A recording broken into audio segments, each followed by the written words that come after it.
Bupati Aceh Barat, Haji Ramli MS menjadi inspektur pada apel bersama kesetiaan Korps Pegawai Republik Indonesia atau Korpri di lingkungan kantor Kementerian Agama Kabupaten Aceh Barat yang dilaksanakan di halaman Min 8 Aceh Barat atau Mindrin Rampa, Rabu 17 Juni 2020.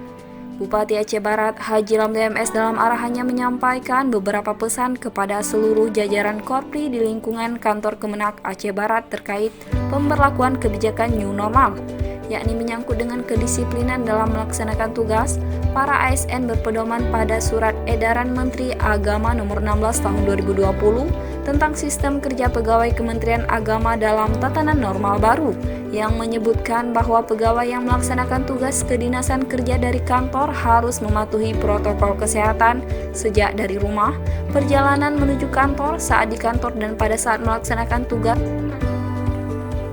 Sedangkan terkait dengan sistem pembelajaran di masa COVID-19, Bupati menyampaikan bahwa proses belajar mengajar atau PBM di madrasah hingga akhir tahun pelajaran 2019-2020 tetap melaksanakan secara daring atau online,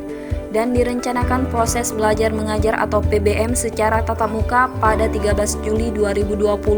atau awal tahun pelajaran 2020-2021. Lebih lanjut, Bupati menyampaikan bahwa pemerintah Kabupaten Aceh Barat menghibahkan 2 bidang tanah kepada Kemenak Aceh Barat seluas 4 hektar lebih yang berlokasi di belakang Mindrin Rampa untuk pembangunan Min dan M-Sen terpadu. Serah terima dilakukan setelah apel berlangsung dengan penandatanganan aset tanah hibah Pemkab kepada kantor Kemenak Aceh Barat.